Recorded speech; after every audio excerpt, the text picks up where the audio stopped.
Hey guys, welcome back to another video. In today's video, I'm real excited. I'm going to go over 338 Magnum cartridges. It's the 338 Magnum Showdown. We're going to talk a little bit about the history and the ballistics and how they all compare to each other and which one I personally think is the best one. So come tag along. Hope you guys enjoyed the video. Let's go ahead and look at the 338 Magnums. Let's start with the most popular 338 Magnum. That, of course, is the 338 Winchester Magnum. This cartridge really started the 338 craze, if you could call it that. It came out in 1958. The parent case to the 338 Win Mag is the 375 H&H. So it's a 375 H&H case shortened to fit a standard length action. So as you can see, the maximum SAMI overall cartridge length is 3.340, which is also the same as a 30-06.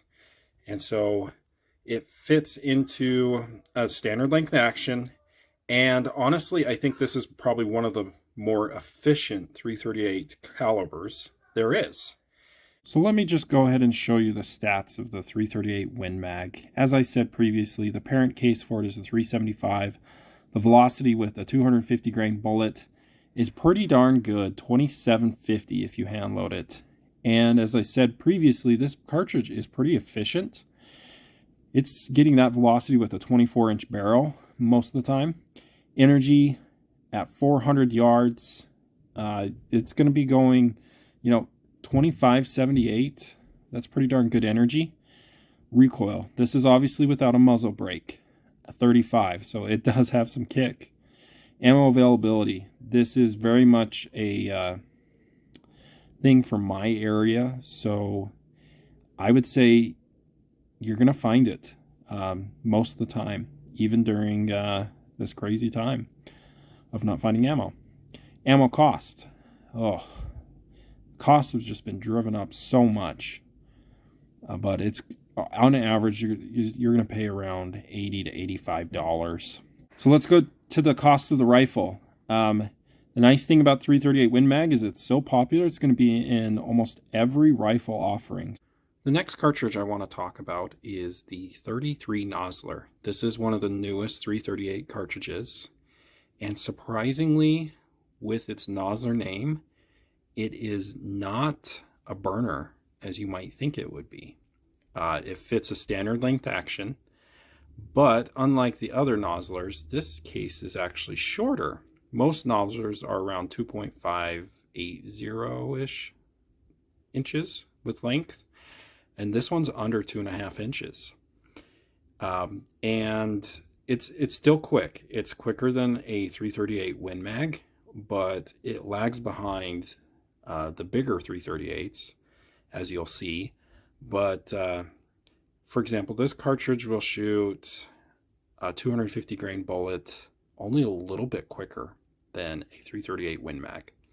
This one's going a little over 2750. You could get it going 2775, maybe almost 2800 feet per second. Now looking at the statistics of the 33 Nosler. As I said, the parent case is 300 ROM. The velocity is a little bit more than a 338 Win Mag with a 250 grain bullet. And it's going almost 2,800 feet per second. It's going around 2775. That is with a 26-inch barrel, so it's not as efficient as you probably think it would be. Energy out to 400 yards, a little bit more, with being around 2630 foot-pounds of energy. Recoil, with this just going a little bit faster, it's going to have a little bit more felt recoil. Ammo availability. 5 is probably being generous. I'm not sure I've ever seen 33 Nosler ammo. And it is expensive, with it going in around $110. Your rifles are also going to be a bit more expensive. The 340 Weatherby Magnum. Now this cartridge, I believe, is one of the most underrated Weatherby cartridges there is. And like the 338 Win Mag, I actually think this one's a pretty efficient cartridge. I know that's surprising coming out of a Weatherby.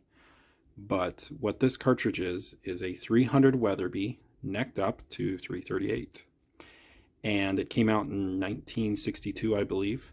And Roy Weatherby's one purpose was to compete with the 338 Win Mag, and it does just that. It's actually a bit faster than a 338 Win Mag. Velocities you're going to get with a 250 grain bullet, they're mid 2,900 feet per second, so around 2,950. It's quick. Here are the stats for the 340 Weatherby Magnum, and the velocity is pretty awesome. You can get this thing going 2,950. It's quick. Of course, that comes with a 26-inch barrel, and your energy, when you get it out to 400 yards, is around 3,000 foot-pounds of energy. It's crazy. The felt recoil, again, I think one of the reasons why the 340 Weatherby is not as popular as the 338 Win Mag is you're going to feel this quite a bit more. It's a thumper. This, of course, without muzzle brake. Ammo availability, not as good as the 338 Win Mag, but it's not bad. You know, I've seen it here and there. Ammo cost, well, it's a Weatherby, so you're going to pay for it with the ammo. Rifle costs. Another thing is the 340 Weatherby right now only comes in a Mark V. Probably one of the more well-known 338 cartridges out there. A lot has to do with it being a military cartridge and it being a powerhouse. The 338 Lapua Magnum came out in 1989. The parent case for it is the 416 Rigby, and it is powerful. You know, it could shoot a 250 grain bullet 2,950, and it's a preferred cartridge not just for the military but for a lot of long distance shooters. It excels at the really heavy high BC bullets like the 300 grain bullet, which this thing will shoot around 2,700 feet per second. It's a pretty awesome cartridge. Okay, the 338 Lapua Magnum. Parent case, 416 Rigby. Velocity, really about the same as a 340 Weatherby, which is impressive for a 340 Weatherby. So 250 grain AccuBond is going to go 2,950 feet per second. That's also with a 26-inch barrel. A lot of the times these Lapuas are going to have even longer barrels, but the one that in the Nosler handbook they test is 26. Energy, exact same, obviously. Recoil will be the exact same if it's in the same weight rifle. One thing I did notice, though, is a lot of Lapuas are, you know, long-distance rifles. They're precision rifles, and so they're going to weigh a lot more, so it's going to have less recoil. But if it had the same weight rifle as a 340, it'll be the same. Ammo availability. This ammo is very available in my area. The one downside to it is it's extremely expensive. A bit crazy, in my opinion. The cheapest rifle that I could see is around $1,300. Coming in as the second most powerful 338 Magnum in a factory offered rifle is the 300 RUM. What this is a 300 Remington Ultra Mag case necked up to 338, and it is a powerhouse. But this cartridge is, well, it's not very popular.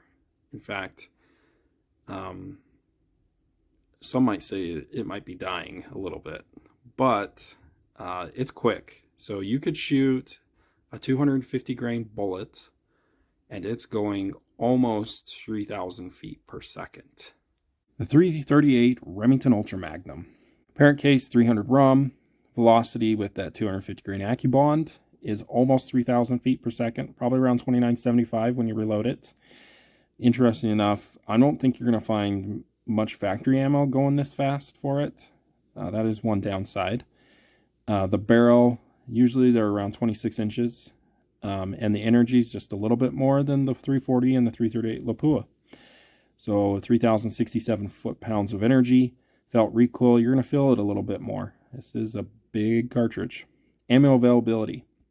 Again, I don't know if I've seen 338 Remington Ultra Mag. I honestly, I haven't looked for it much, but I think it's going to be a little harder to find because I just don't think this rifle is very popular. The cartridge, that is. Ammo cost, it's expensive. It's a big cartridge. Rifle cost, this is the little research I did. I honestly had a hard time finding a brand new 338 rum, but they do come in Remington 700s, so that's basically what the Remington 700 starts to cost, around $600. The final cartridge I wanted to look over is the 338-378 Weatherby Magnum. This is a powerhouse. This, of course, the parent case is the 378 Weatherby, and it's neck down to 338 caliber. And it is very fast. It's about 100 feet per second faster than the 338 Lapua Magnum. It will shoot a 250 grain bullet, 3,050 feet per second. Finally, let's look at the 338-378 Weatherby. Its parent case 378 Weatherby. Velocity with the 250 grain bullet is going roughly around 3,050 feet per second. Interesting enough, it has a longer barrel than all the others, a 28-inch barrel.